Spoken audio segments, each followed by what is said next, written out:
మంచిగున్నారా? Eeshwarappa home clinic సమర్పించు Dhoom Dham Muchata powered by doctor Raghav బోల్స్ eye hospital. ముచ్చట్లు షురూ చేద్దాం. మొత్తానికి మన రేవంత్ సర్కార్కు సలిజరమే వచ్చినట్టు ఓడతాందోలా మన దిక్కు సలిగి పెరిగినందుకు కాదు. కేసీఆర్ సార్ మొన్న అయితారన్నాడు విలేకరులతోని మాట్లాడినందుకు ఇక అద్వర్సంది ఒక ఎటమటం అవుతుర్రు. అసలు కేసీఆర్ సార్ నిలదీసి అడిగిన ప్రశ్నలకు వాళ్ళ కాడ జవాబులే లేకపోయా. అందుకే ఇప్పుడు కేసులు నోటీసులు గీసులు అనుకుంటా మతిమర్పించి ఉపాయం చేస్తురు. ఆగు, మొన్న మన కేసీఆర్ సారు మన తెలంగాణ మీద ఎసంటి కుట్రేషన్ అడుగుతానేయో ఈ షేయి పార్టీ సర్కారు ఎట్లా మోసం చేస్తాందో, చంద్రాల్ సార్ కోసం నీళ్లను ఎత్తుకోబోయే కుట్రలు ఏ తీర్ల చేస్తాంలో కండ్లకు కట్టినట్టు కుల్లాం కుల్లాగా చెప్పిండు కదా. ఇక జనాలకు కూడా పాలేవో నీళ్ళేవో మంచిగా అర్థమవుతున్నది. ఏ ఊరికేవో ఏ రేవంత్ సార్ కుట్రల మీదనే జనం మాట్లాడుకుంటారు. కథమీగా మన సర్కారులకు చల్లటి చెమటలు కాదు సలిజరం కూడా వచ్చిందోల్లా జనాలను మళ్ళోసారి మాత్మర్పించే ఉపాయం చేసినట్టు కొడుతున్నది. కేసీఆర్ సార్ ఇట్లా నీళ్ల లెక్కలు తీయంగానే వాటికి జవాబు చెప్పలేక ఇక కేసులు నోటీసులు అనుకుంటా ఇంకో ఇగ్రం పెట్టుకున్నట్టున్నారు సర్కారోళ్ళు. కేసీఆర్ సార్కు సీట్ నోటీసులు వంపుడే ఉంటది. ఫోన్ ట్యాపింగ్ మీదనే దర్యాప్తు నడుస్తూనే ఉంటది అనుకుంటా ఇక సాటింపు చేస్తాండ్రు.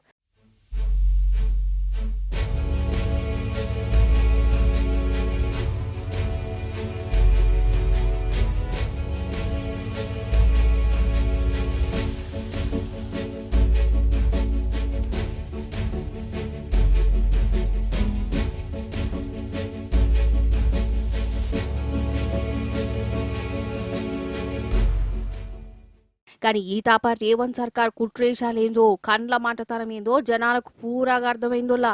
జనం ఒకసారి మోసపోతారు, రెండు బట్ల మోసపోతారు. ఎప్పటికీ గట్లా దోకా తినరు కదా, గట్లనే అవుతున్నది ఇప్పుడు. కేసీఆర్ సారు ఎప్పుడు మాట్లాడినా మన రామని ఎప్పుడు సర్కారు నిలదీసినా ఇగో గిసంటి కేసులు నోటీసుల ముచ్చట బయటికి దిగుతాంది ఈ సర్కారు. కేసీఆర్ పాలనలా విద్యుత్ ఒప్పందాలన్నీ కొన్నొద్దులు, కాళేశ్వరం కమిషన్ పేరుతోని ఇంకొన్నొద్దులు, ఫార్ములా ఈ రేస్ అనుకుంటా కొన్నొద్దులు, ఫోన్ ట్యాపింగ్ కేసు అనుకుంటా ఇంకొన్ని నెలలు, గిట్లా రెండేళ్ల సంది గదే కథ గదే కార్ఖానా గదే డ్రామా. రేవంత్ సర్కార్ను ఎన్నడూ నిలదీసినా అప్పటికప్పుడే ఏదో ఒక కేసు ముంగడ పట్టుకత్తాడు. ఇక ఇప్పుడు ఫోన్ ట్యాపింగ్ ను పెట్టుకుంటారు. సరే గిన్ని మట్ల కేసులు అరెస్టులు అనుకుంటా మాట్లాడే కదా, మరి రెండేళ్ల సంది ఏమన్నా తెలిసిరా? ఒక తప్పు జరిగిందని బయటపడ్డదా? అసలు ఉంటే కదా బయటపడ్డానికి. ఇవాళ ఏం లిఖించారు? టెలిఫోన్ ట్యాపింగ్ కేసులో కేసీఆర్ కు నోటీసు, కేటీఆర్ నోటీసు, హరీష్ రావుకు నోటీసు ఇస్తున్నారు. ఇప్పుడు ఏడట, ఇప్పుడు ఇస్తున్నట్టు ఇలా లీక్ ఇచ్చి అసెంబ్లీ అయిపోగానే ఇస్తాడట. ఎంతకాలమైంది దీని మీద మాట్లాడబట్టి?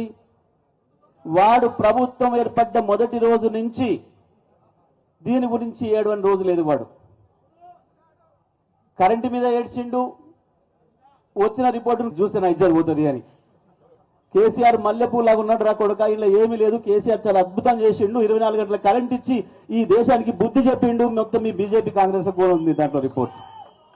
కాళేశ్వరం ఎగిరిండు, కోర్టు చూసింది ఇలా ఏం లేదురా, నీ మొదల బ్రహ్మాండంగా కట్టిండు కాళేశ్వరం కేసీఆర్, నీ కనీసం చేతగాట్లే రిపేర్ చేయడానికి అని చెప్పి ఆడ వాడు దొబ్బింది.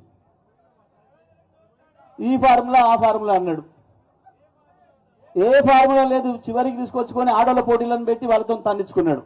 కాదు, జనాలకు ఏం చెప్పి అధికారంలోకి వచ్చిరోళ్ళ ఈ షేయి పార్టీ లీడర్లు? 6 గ్యారంటీలనే కొత్త కొత్త స్కీములనే ఏమీ లేకపోయా. ఉన్న స్కీములను ఎత్తివాడేసే అసలు పాలన అనేది లేకుంటైంది. రైతులు గోసపడుతురు, ఆటో డ్రైవర్లు ఆగమేరు, కళ్యాణ లక్ష్మి తులం బంగారం ముచ్చట్ని మర్చిపోయారు, బీసీ రిజర్వేషన్లు పేరు చెప్పి మోసం చేసిరు. ఫస్ట్ వీటి సంగతి చూడాలే. ఇది తప్పించుకునే కథ కాకుంటే ఇంకేంటిది? గిట్లనే గరమైతురులా. అవుగాని షేయి పార్టీ ప్రభుత్వం వచ్చి 2 ఏళ్ళు అవుతున్నది కదా, మార్పు మార్పు అనుకుంటా ఓట్ల అడిగిరు. ఏమో మంచి మార్పే తెత్తరు కావచ్చని జనం గెలిపించిర్రు.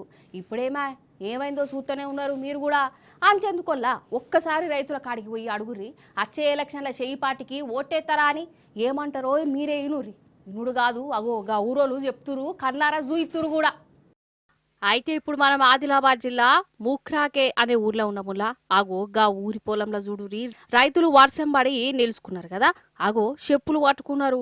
ఇప్పుడు వాళ్ళ పరిస్థితి చెప్పులతోని కొట్టుకునే కాడికి వచ్చింది. ఎందుకు కావచ్చు వాళ్ళని అడుగుదాం. ఏమైంది అన్న గట్ల చెప్పులు పట్టుకున్నారు? కాంగ్రెస్ ప్రభుత్వం అధికారంలో వచ్చి 2 సంవత్సరాలలో 2 సార్ల రైతు భరోసా ఎగగొట్టి ఇలా కాంగ్రెస్ ప్రభుత్వాన్ని అధికారంలో తెచ్చి మాది మేమే రైతులు చెప్పులు కొట్టుకున్నట్టు మాకు శిక్ష అయింది కాబట్టి వెంటనే రైతు భరోసా వేయాలని కాంగ్రెస్ ప్రభుత్వం రేవంత్ రెడ్డి ప్రభుత్వానికి డిమాండ్ చేస్తున్నాము. ఎందుకంటే రైతు ఆ రోజు ఏం అడగలే. కేసీఆర్ ప్రభుత్వంలో గత ప్రభుత్వంలో ప్రతి ఏటా ఎకరానికి 10,000 రూపాయలు రైతు భరోసా రైతు బంధు వచ్చింది. మరి రబీ పంట వేసి ఇలా పంట ఇంత పెద్దగా అయింది. మరి ఇంతవరకు రైతు భరోసా మాటం లేదు. ఆగనాట ఇన్నర అనులా అంత రేవంత్ సారు వారి మహత్యం సారు వారి పాలన చేయబట్టి ఆఖరికి రైతులు వాళ్ళ చెప్పులతోని వాళ్ళే కొట్టుకునే కాడికొచ్చిందట. ఆ ముచ్చట కండ్లకు గట్టినట్టు జూయిత్తురు గీ ముఖ్రా ఊరోళ్ళు. వేయాలి వేయాలి, ఇదేమి రాజ్యం ఇదేమి రాజ్యం, ఇదేమి రాజ్యం ఇదేమి రాజ్యం, ఇదేమి రాజ్యం ఇదేమి రాజ్యం. జై తెలంగాణ, జై తెలంగాణ. నిజంగా ఈ రెండేండ్ల మన తెలంగాణ ఎక్కువ మోసపోయిందంటే మన రైతులే. పోయిన అసెంబ్లీ ఓట్లప్పుడు గీ రేవంత్ సారు వాళ్లకు ఎన్నెన్నో ముచ్చట్లు చెప్పిండు. కేసీఆర్ సార్ కంటే ఎక్కువ చేస్తా, ఎక్కువ స్కీములు పెడతా, రైతు బంధు ఎక్కువ చేస్తా అని బొచ్చుడు చెప్పిండు. ఇక రైతులు కూడా నిజమే కావచ్చు ఎక్కువనే చేస్తాడట కదా అని ఓటేసి గెలిపించారు. ఇప్పుడేమా కేసీఆర్ సార్ ఇచ్చిన స్కీములు వాయ్, రేవంత్ సార్ పెడతారన్న స్కీములు పెట్టకనే వాయ్. మొత్తానికంటే మొత్తానికే మోసపోయి. అందుకే షేపాటోల మాటలు నమ్మినందుకు మా బతుకు గిట్ల అయిందనుకుంటా ఇగో గిట్ల చెప్పులతోని కొట్టుకుంటున్నారులా. కానీ ఎంత ఘోరం చెప్పిది. 10 ఏళ్ల కేసీఆర్ సార్ పాలనలో మన తెలంగాణ రైతులు ఒక వెలుగు వెలిగిర్రు, రాజు లెక్కున్నారు, గుండె మీద చెయ్యి వేసుకొని ఉన్నారు. కానీ ఇప్పుడు మార్పు నమ్మితే బతుకే తిర్రమర్ర అయిపోయా కాదులా. ఏమనంటే కోపాలు బాగత్తే గాని అసలు పేషెంట్లు డాక్టర్లతోని లడాయిలు పెట్టుకున్నాడు అవసరమా? వాళ్ళకు కోపాలు తెప్పించుడు ఎందుకు కావచ్చు? సరే డాక్టర్లు అన్నప్పుడు అప్పుడప్పుడు కసిరించుకుంటారు, దెప్పి పొడుస్తుంటారు. కానీ పేషెంట్లు అన్నప్పుడు జరంత ఓపికతో ఉండాలి కదా, లేకుంటే అసలుకే మోసం అవుతుంది. అట్లానే డాక్టర్లు కూడా జర ఓపిక ఉండాలి. బీపీలు తగ్గించేటోలే బీపీలు పెంచుకుంటే ఎట్లా? ఇదంతా ఎందుకు చెప్తున్నాడరా? పారి మనం ఒక హాస్పిటల్ పోదాం, ఆడ ఏమైందో చూద్దురట గాని. ఇగో దావఖాన బెడ్ మీద చూడుర్రి గీ కొట్లాటను.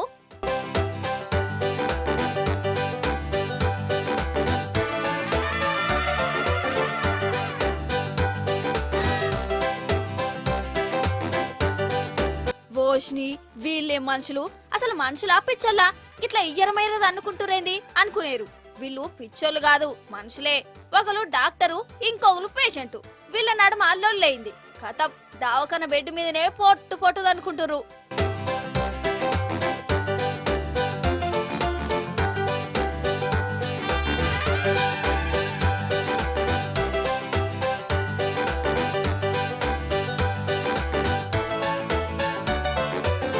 అయితే హిమాచల్ ప్రదేశ్ రాష్ట్రంలో సిమ్లాలనొల్ల ఇది సర్కార్ పెద్ద దవాఖాన. ఈ పేషెంట్ కు దమ్మత్తందట. ఏదన్నా ట్రీట్మెంట్ తీసుకుందామని దవాఖానకు వచ్చిండు. ఎండోస్కోపీ వేయాలని చెప్పిరట. ఒక బెడ్ కూడా ఇచ్చిర్రు. అయితే పెద్ద డాక్టర్ వచ్చి జరసేపు రెస్ట్ తీసుకో, అటెన్క ఎత్తా అన్నాడట. అంతల్నే ఇంకో డాక్టర్ వచ్చిండు. పా నీకు టెస్ట్ చేయాలా అన్నాడట. పెద్ద సారు రెస్ట్ తీసుకో అన్నాడని ఈ పేషెంట్ చెప్పిండు. లేదు నా మాటే వినాలే, నేను చెప్పినట్టే చెయ్యని చిన్న డాక్టర్ అన్నాడు. కథమిగా ఇద్దరి నడుమ మాట పెరిగింది. కథమిగా ఈ ఒగిటది అనుకున్నారోలా. అసలు ఇటు డాక్టర్ తగ్గుతలేడు, ఇటు పేషెంట్ తగ్గుతలేడు కదా. అసలు పేషెంట్ కు అసలే మోసొత్తలేదట. దమ్ము రోగంతోని దావఖానకు వచ్చిండు. అయినా గాని చూడు బలం ఎట్లా చూయిస్తుండో. ఈ డాక్టర్ కొట్టుడుకు మొత్తానికే మోస ఆగేటట్టున్నది కదా.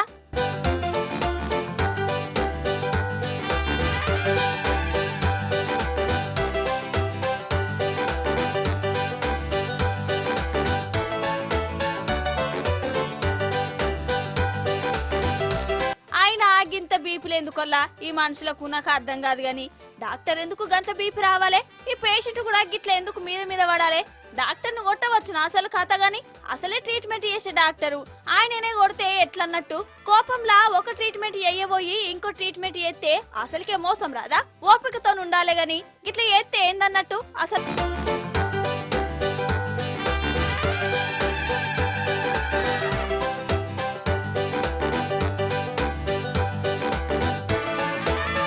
సర్కారు పెట్టే స్కీములు అందుకునేటోళ్ళల్లా కొందరు చిత్ర విచిత్రాలు చేస్తారోళ్ళ. అంటే స్కీములు తీసుకునేటందుకు వాళ్ళు లేనిది ఉన్నట్టు, ఉన్నది లేనట్టు చేసుకుంటా ఒక పరేషాన్ చేస్తారు అనుల్లా. గసంటి పరేషాన్ గాల ముచ్చట్లే చూడాలి మీరు. డైరెక్ట్ ముచ్చట్లకే పోదాం. ఉత్తరప్రదేశ్ రాష్ట్రం సుల్తాన్పూర్ జిల్లాల వికలాంగుల సంక్షేమ శాఖ కాల్ రెక్కలు చక్కగా లేనోళ్లకు చక్రాల బండి వంచుతురోళ్ళ లోకల్ ఎమ్మెల్యే సాలరు ఇగో గీ తాతకు చక్రాల బండి ఇచ్చిండు. ఆయన యాన్లో కూసున్నాడు. మరి ఫోటో దిగాలే కదా. ఎమ్మెల్యే సార్ మంజూరైన కాగితాలు ఈ తాత చేతులు పెట్టి ఫోటో దిగదందుకు వచ్చిండు. అంతనే ఏమైందంటే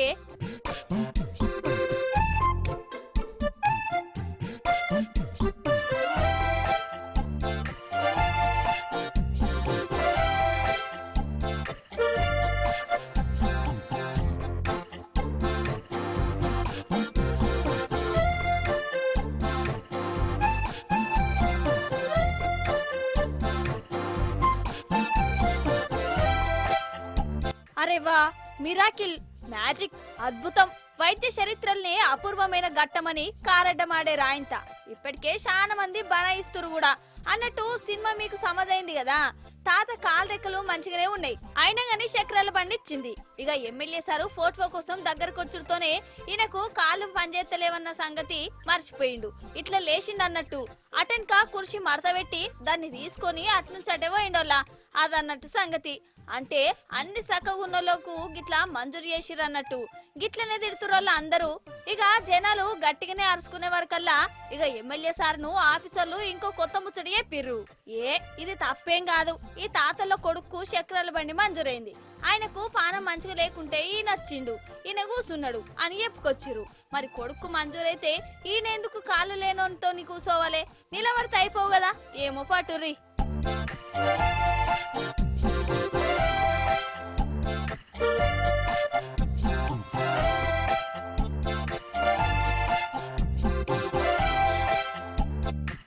అయితే ఇప్పుడు మనం మధ్యప్రదేశ్ రాష్ట్రానికి పోదాం రారి. ఆడ ఒక ఎమ్మెల్యే మేడం ఉన్నది. ఆ ఎమ్మెల్యే మేడం ఒక ఊరికి వేయింది. అయితే ఏంది అంటారా, ఆ ఎమ్మెల్యే మేడంకున్న బలం చూసి అందరూ పరేషాన్ అయిపోయారులా. ముఖ్యంగా గవర్నమెంట్ ఆఫీసర్లకు, కాంట్రాక్టర్లకు, రోడ్లేసే మేస్త్రులకైతే చక్కెర వచ్చినట్టే అయింది. గట్లెట్లా అంటారా చెప్తా పారి. మరి ఈ మేడం మధ్యప్రదేశ్ రాష్ట్రానికి మంత్రి, పేరు ప్రతిమనట. ఈ ప్రతిమ మేడం ఆమె నియోజకవర్గానికి వేయింది. ఆడ కొత్త రోడేసిరట. ఇక చూడురిగా.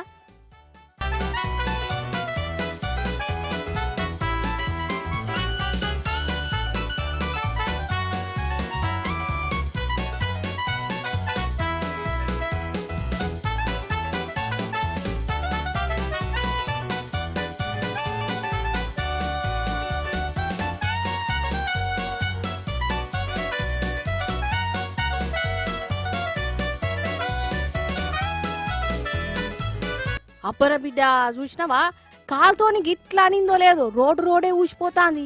ప్రతిమా మేడంకు మంత్రాలత్తయా, బాహుబలి లెక్క భగ్గబలం ఉన్నదా అని అనేరు ఆయింత. ఈ గొప్పతనం అంతా మంత్రి మేడంది కాదు, ఈ రోడ్ వేసిన కాంట్రాక్టర్ది. కొత్త రోడ్డు కోసం కోట్ల రూపాయలు సర్కార్ నుంచి తీసుకున్నాడు. రోడ్డు గిట్లేసే. ఇక మంత్రి మేడం ఇడికొచ్చి ఈ రోడ్డు సక్కదనం ఏందో చూద్దామని కాలుతోని గిట్లా అన్నది. గంతే. ఇక డాంబర్ అంతా ఇట్లా ఉసిపోయింది. అంటే చూడు ఎంత చక్కటి రోడ్ వేసిండోగా కాంట్రాక్టరు మహాశయుడు.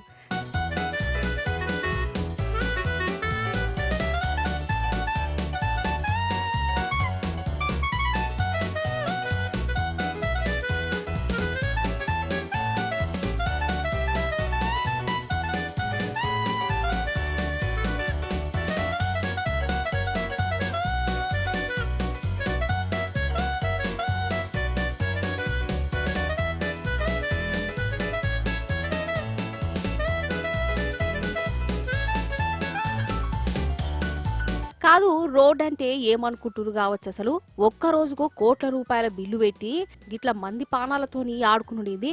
అంటే సర్కార్ తరపున కాంట్రాక్టర్ తీసుకుంటే నేను గింత అద్మానంగా పని చేస్తారా? ఇక మంత్రి మేడమే రోడ్డు సక్కదనాన్ని బయట పెట్టే వరకల్లా అందరికి గజ్జుమన్నది. మళ్ళా కొత్త రోడ్ వేసుడే కావాలి. ప్రభుత్వం తరపున ఒక్క రూపాయి కూడా ఇచ్చేదే లేదని ఆర్డరేసింది ఆ కాంట్రాక్టర్ కు. ఒక్కసారి ఒక్క జాగ్రత్త చెక్ చేస్తేనే గిట్లా వాళ్ళ పనితనం బయటపడ్డది. మరి అంతటా గిట్ల చెకింగ్లు చేస్తే గిసటి రోడ్లు ఇంకెన్ని బయట పడతాయో. కొత్త రోడ్డు పేరుతో ఎన్ని కోట్ల రూపాయలు జేబులేసుకున్నారో కదా.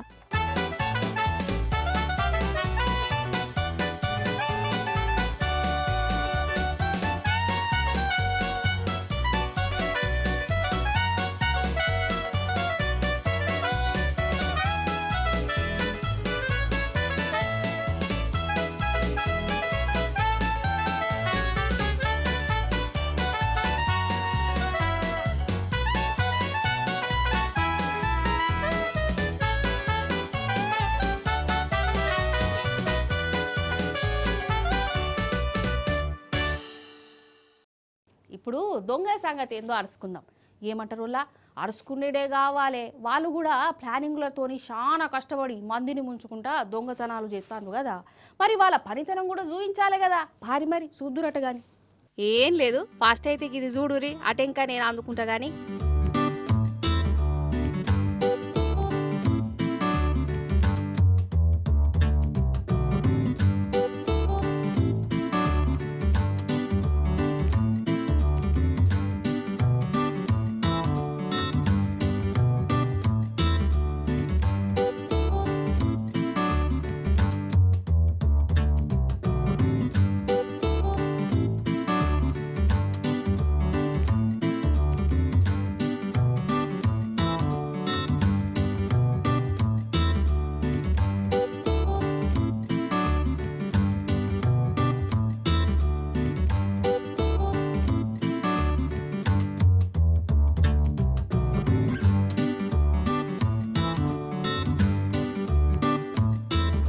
ఓష్ని వీళ్ళ చేతులు రిగిపోను.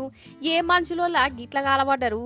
బొంబాయిలనోలా ఓగం బంగారం దుఃఖంలా పొద్దున్నే గీ దొంగలు డ్యూటీ ఎక్కిరు. అది కూడా మంచిగా బుర్కాలు వేసుకొని మరీ వచ్చిరు. వచ్చినోళ్ళు వచ్చినట్టు ఆగో తుపాకులు పట్టుకొని పెద్ద సేటును అందులో పనిచేసే నౌకర్లను బెదరగొట్టిరు. ఇక పానం కంటే ఏది ఎక్కువ కాదాయి. వారు చేతులు రాబట్టిరు. వీళ్ళు ఉన్నే లేని అన్ని గిట్లా ముల్లెల మూటలు కట్టి ఎత్తుకుపోయిండు. పట్ట పగిలిటి చుట్టుముట్టు గంతమంది ఉండగా కూడా దొంగలు గిట్లా తలతోనొచ్చి మరి తెగబడ్డారంటే వామ్మో వీళ్ళు మామూలు కాదు కదా. ఇక వీళ్ళ పర్ఫార్మెన్స్ అంతా సీసీటీవీలో పడ్డది. కానీ ఒక్కలంటే ఒక్కరి ముఖం కూడా కనవల్లే బుర్కాలే ఉండే. మరి ఏఐ చాట్ జీపీటీ అన్నల ముఖాలు చూయిస్తుందో ఏడికెళ్ళి వచ్చిందో చెప్తుందో ఇగో గిట్టనే ఆలోచన చేస్తా అన్నట ముంబై పోలీసులు.